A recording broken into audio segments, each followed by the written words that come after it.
This little thing we're looking at with these ring race trying to stab these hobbits, like both in the Ralph Bakshi version and the Peter Jackson version, you have the ring race jumping in and taking out these bolsters and and tearing up the hobbits' beds.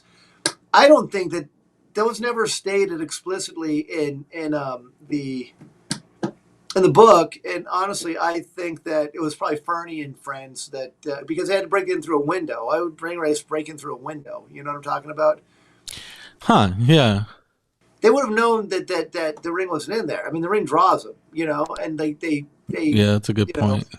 And they can't really see anything. I mean, again, who was like, I'm reading ahead, but they perceive shapes, but they can't see shapes. Like when Gandalf was telling Frodo, when he's like when Frodo started to fade at the ford, right? They're like the ring race could see you because you're half in their world and half out of the world, right? Right. Other than that, they can't see anything.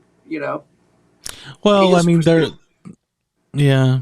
Yeah, for lack of a better term, it's like just like they wouldn't have seen like any shapes. They wouldn't have felt any human presence there, or any hobbit presence, any living presence. So, like, why would they attack the bed?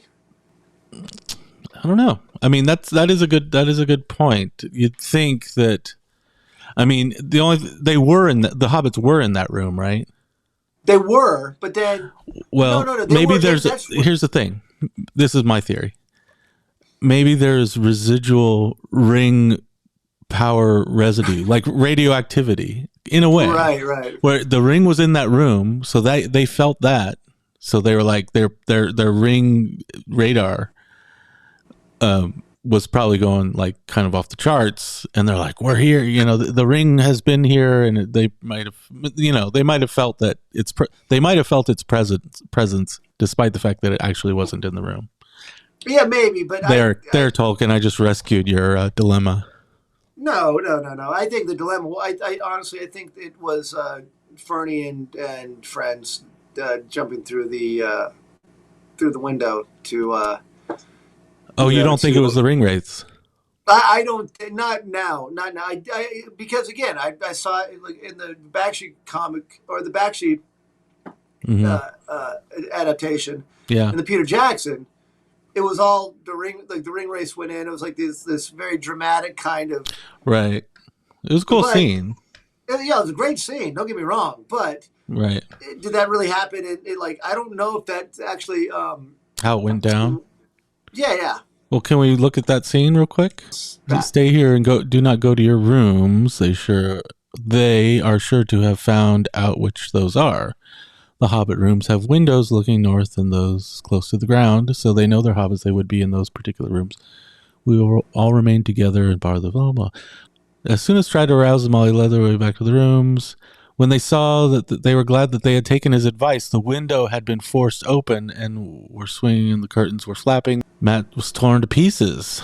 Strider immediately went to fetch the landlord.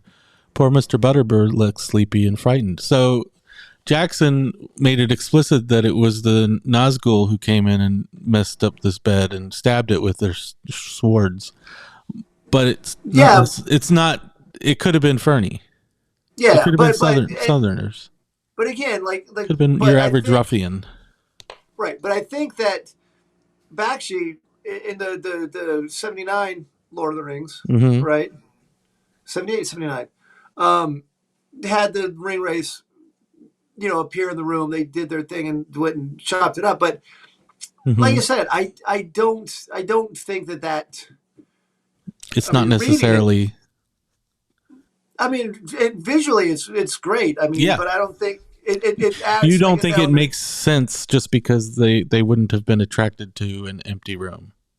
Yeah, I don't think so. Yeah, and plus, it's been explicitly stated that, or was it Strider, or they're not going to attack you while people are around. They'll come upon us in the lonely places. That's where they're strongest. Right. You know what I'm talking about? They know that the Nazgul know that they have to leave Bree. Yeah. It's funny. I always assumed that it was the Nazgul who attacked the bed. Yeah. But as you mentioned it, I realize it might not have been the Nazgul. You actually don't know. It never says. Yeah, interesting. Yeah, it's never explicit. But I mean, it could still be the Nazgul, and like I said, they could be detecting residual ring radioactivity. But well, you know, I think I kind of like that theory. But they're like, I feel that I came up with. I feel its presence. Right. No, yeah. I feel its presence, they would say. Right. But it could have been random ruffians from the South. Sweet. Right. So I have a question, unless you have something to... Nope. So they meet after they stumble out of the Prancing Pony's bar after having accidentally put the ring on, right? Right. They go back to what's the word? Parlor? They meet Strider in the parlor. Yep. I always thought a parlor was kind of more of a common room, but they kind of make it sound like it's a little private tucked away place. Anyway, so Strider kind of confronts him in the parlor. This is back in the parlor. Yes.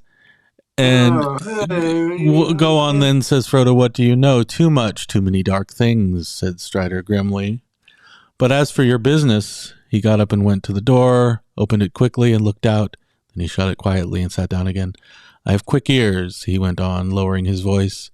And though I cannot disappear, I have hunted many wild and wary things, and I can usually avoid being seen, if I wish. Now, when he says, though I cannot disappear, I thought that struck me, right, as a strange thing to say after having witnessed Frodo disappear. Right. You know what I mean? And in a way, I kind of read it like he's kind of needling Frodo here. And he's like, I cannot disappear like you just did. Right. But I also think, again, I agree with you. It's probably on purpose. And they're still probably, like, Tolkien was probably trying to set up Strider as, like, what's going on here? Like, a little bit of tension. Like, right. Well, you already know or suspect. I mean, that word put in there right there is already going to put Frodo and Sam on edge, right? Yeah. Because they're like, oh, who's this guy? What does he know? And why is he talking about disappearing? Right? I cannot disappear. So he's either needling or ribbing me for just disappearing in the middle of the floor in Bree in the Prancing Pony. Or what's worse, he knows that I have this ring and he knows its power. Well, right? But he did say, didn't he say, well, you certainly put your foot in it, or should I say your finger? Did he say that before this or after? He said that when he, like in the common room. 2:30. Oh, yeah. 2:30. Go right there. Well, said Strider when he So, right. Go, you want to read it? Yeah, it's like, well, said Strider when he reappeared. Why did you do that? Wasn't anything your friends could have said. You have put your foot in it, or should I say, your finger? Oh, see, yeah, he's already kind of. And then he said, Mr. Baggins. He knows exactly. Yeah, he's dropping hints in the context of like telling him that he's sneaky and he can hide and eavesdrop. Right. And then to prove Let me ask you this though. Go ahead. Like, I'm sorry, I don't mean to. No. But, like, why? Why did he go through this whole charade? What do you mean? Like what other option would there be? Well, he could be a little bit more direct, unless you say. Again, he did say. I actually think he's being too effing direct. No, I mean he's being pretty. In a way, okay. To answer your question, first and foremost, like he doesn't want to startle them, so he can't. If he comes right out, because he ends up saying like, I could take it from you now if I wanted to. So, but that's almost to like scare them into believing him. Yeah. Scare them into believing him. Like, okay, so I guess he could take it from us now. So the fact that he's not gives him credibility. Right. But what I'm saying is like, again, he didn't know that okay, so Gandalf told Strider about the hobbits and about Frodo and all that stuff. Like he could have been like, hey, like again, he did say that the enemy has set traps for him before, so he was like I think he was using as much caution to protect himself than he was using to protect the hobbits, right? Mm-hmm. But it could have been like, hey, Gandalf sent me. You know what I'm talking about? Right. Like, I mean, again, I like the whole thing, but I'm saying in like, how would you have handled it? In like obviously they have the ring. I mean, how many look, he But saw I him think disappear. go. I think it actually gives him credibility that, and it's almost like a miraculous choice that the letter from Gandalf mentioning Strider, whose name is also Aragorn, we hear in the letter, that comes like he glitters. He's not gold. Right. He glitters. He's not gold. It arrives right there on the scene, conveniently, right when it needs to come in the room, because it gives the hobbits reason to trust Strider that absolutely they otherwise wouldn't have. But I guess what I'm saying though is like, okay, like Strider has observed, he's followed him. They didn't know he was there, right? He heard them like when they left Bombadil. You know what I'm talking about? Right. So he knew that these were the hobbits he was looking for, right? So like to be like very wary and like I've set traps before. They were with Bombadil. You know what I'm talking about? He knows who Bombadil is, right? Like Bombadil's not going to help some rapscallion like hobbits, right? Right. So again, being like coy and kind of, I mean, again, I understand. Wait, you're saying that Strider's checking out these guys to make sure they're the hobbits he's looking for? I think he's checked them out enough to know that he's a hobbit. Right, because he says right here, he says, I need not repeat all they said to old Bombadil. So Bombadil must have been aware that Aragorn was in the vicinity. Right. So Bombadil must have been, right. So if these were evil hobbits, and like Bombadil would have known that they were evil hobbits. I mean, right, again, right. No, I don't. I never thought. I assumed that Aragorn knew from the get-go that these were the hobbits he was looking for. But he did mention, are these the droids you're looking for? Yeah, are these the droids? No, but Strider. So stupid. No, but Strider did mention that like when they're like, like why didn't you just tell us that Gandalf sent you? And they're like, well, I didn't know anything about the letter. And blah blah blah blah. Right. I had to be just as wary of you as you were of me. Yeah. We'll get to the letter. This wasn't the first time that the enemy has set traps for us. Right. It's not the first time. Yeah, and he's wary. Right. Like the enemy's tried to set traps for him specifically in the past. Right. I don't think he should have been so reluctant to reveal himself at first to the hobbits. You know what I'm talking about? I mean, I'm not, again, I understand. In a way, I see your point. Like he's saying a few things here that aren't going to do much other than startle the hobbits. I slipped over the gate behind them. Like he slipped over the gate. He's stalking them, basically. Yeah. Maybe Mr. Baggins has an honest reason for leaving his name behind, but if so, I should advise him and his friends to be more careful.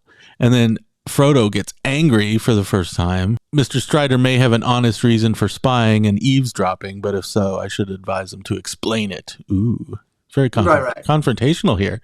Well answered, which is true. The explanation is simple. I was looking for a hobbit called Frodo Baggins. I wanted to find him quickly. And this is also, again, it's a hard call. Like on the one hand, I feel like some of these things he's dropping are like threatening, like he's trying to provoke like a response. I had learned that he was carrying out of the Shire, a secret that concerned me and my friends. I mean, Sam gets upset here, Frodo gets upset. It's like, who is this guy and what does he know? He knows all our secrets. That's freaky. Yeah. But you're right. It's like he's, on the one hand, I feel like he's just trying to give them a little bit of information at a time and not all at once. because that'll freak him out. But the way he's approaching it by kind of giving them these little provocative bits of information, drip feeding them provocative bits of information, instead of coming right out and saying, Gandalf sent me. My name's Strider. I'm here to help. Yeah. That's what I'm saying. That would have been a little bit better. But he's like, hey, I've been following you, and you have something that my friends are interested in. I mean, that's a little. I mean, really, it's like Tolkien is being kind of mischievous here, I think, because he's like, this is going to make the readers, because he's being an author. It's like Tolkien wants the readers to not trust Strider, Aragorn, because it gives us more of a thrill. If he comes right out and says, I'm a nice guy, I'm a friendly guy, and immediately there's this trust between the hobbits and Aragorn, then all the tension is gone from the chapter. And so here's Tolkien being like a mischievous author, trying to rile us up as readers by giving the hobbits reason to mistrust. I mean, again, like you said, from a creative choice standpoint, it works very well. But it doesn't completely hold up to scrutiny. No, it doesn't. I mean, I'm not. And again, I'm not saying that there's anything wrong with it, but it's like, okay, come on, And and again, I think, and you said that he wanted to after a year, he wanted to be trusted on his own merit. I mean, he did say that in some ways, I wanted you guys to trust me. I wanted to come off as this kind of creepy vagabond, but I wanted you to like me anyway. Yeah, I wanted you to like me, and I wanted you to see through my roguish exterior. Yeah, and also this is where they mentioned that you started talking to us in one way, like someone from Bree, and then your voice pattern. Actually, I noticed that pattern too.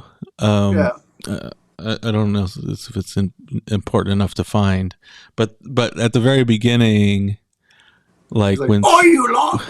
I like that scene where he's like, you should be more careful. Strider's saying, he's giving them advice, saying, you guys should be more careful. And Sam makes this brilliant response by saying, let's start with start with you. Start with you. Start with being more careful and not associating with you, not taking you as our guide.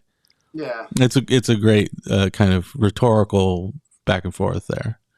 Yeah, I mean, and I don't what was it? Sam never fully trusted Aragorn until they met up with Glorfindel, but that's down the road. Right, and actually, it's not that far down the road. It's the next chapter. Right. Sam is like that. He's slow to trust, with Gollum and everything. Yeah, well, I mean, there's reason for protective of his master. Yes, it's like he's my friend. How long you known him? So, do you have something to add? No, I was going to jump to the letter. The letter, like I said, comes right in time and kind of introduces Strider, whose true name is Aragorn, and then you got Strider's poem. Here's the thing. Let's analyze this letter here, right? We don't know what kind of contact Gandalf was in with Aragorn. Right, and we know that he was in a hurry to get out of Baggin. But why didn't Gandalf be like, "Hey, man, Aragorn, we found the ring. It's in the Shire. Come with me to the Shire, and I'm going to introduce you to Frodo, and you can escort him to Rivendell, and then we can just take care of this business right now." You know what I'm talking about? I mean, right. Well, he had to go south for. Oh, I'm not even talking about having to go south. I'm just talking about when he found out it was the ring. This letter could have been delivered to Strider. Yeah, it would have. Hey, man, and I mean again, and I think you still could have had mistrust, or the distrust, whatever you want to call it. Okay, so the letter goes to Strider, and it says, Strider, go to Bag End. I have really important information, blah, blah, blah. And then you also include in that letter another letter of introduction for Aragorn to give to Frodo. It says, Frodo. The here's Frodo. eels are This is delicious. from Gandalf. The eels are delicious. Here's my friend Strider. Trust him. He's going to take you to Rivendell. Right. But, I mean, yeah, it could have happened. But honestly, but this would have just ruined the book because what kind of a ride is that? That's. Yeah, I know. I mean, what could have happened is if Gandalf had texted Frodo from Orthanc. Yeah. No, but no. I'm actually like while we're talking about this, here's why I think that wouldn't have worked, and at least from a story standpoint, Mm-hmm. is it mirrors The Hobbit way too much. You know, like, oh, here we got Gandalf bringing these strangers. That's true. Hey, I'm gonna recruit you. Me and my stranger friends are gonna go to Bag End and recruit you on this adventure. Right. You're right. It would have just been The Hobbit 2.0. Yeah, like good glasses, cracked up plates. But what if this is kind of stupid and silly, but what if Gandalf and Frodo had an iPhone and they had like text messenger, Instagram, if like Gandalf had an Instagram page, if pictures of him like trapped in Orthanc, like here I am, right. Hey, day 5 on the roof of Orthanc. Yeah. Gwahir, when are you gonna go pick me up? To send. Like he sends a picture of his pipe to Aragorn. Like, oh, not for you, LOL. What? Text for somebody else. Yeah, like Frodo gets a butt dial. Like Frodo's phone's ringing, like, hello, and you just hear. Or like he's listening to this whole conversation, butt dial. He was like, "You will join me, Gandalf." Hey, I can hear you. What's going on? Gandalf's in trouble. Yeah, that would have been really cool. Yeah, if only Tolkien would have known about technology. I know. No, but again, but the other thing too, again, just to kind of go back to that, I think the hobbits had to have some peril. You know what I'm talking about? Well, yeah, this is the most perilous. I actually, this is the most exciting chapter, Strider. And so it's far. It's funny because there's no battles being waged. Yeah. But there's just levels and layers of intrigue and suspense and like who to trust. Even Butterbur comes in and Frodo keeps insisting on being called Mr. Underhill, and Butterbur's like, well, if you want to keep calling yourself that, that's fine. But like even stupid Butterbur knows more about the situation than Frodo knows he knows, and so everyone knows more than Frodo knows they know. And it's just interesting to see everyone under like all these different false pretenses. Yeah. So this is like a what do you call it? A Sir Arthur Conan Doyle story. In a way. And plus, you got like, who do you trust? There's all these Southerners coming up, and the Black Riders, and who are they working for? And you know what they should have done? They should have like had like a Hobbit. Like they should have kept Trotter in there, right? Mm-hmm. Trotter's like, "Oi, you stick with me," you know. But he could have been in the sway of Saruman. Yeah. And then Aragorn had to come and say, "Hey, no, I'm the real guy that you want to follow." And they're like, "Oh, why are we going to trust this man?"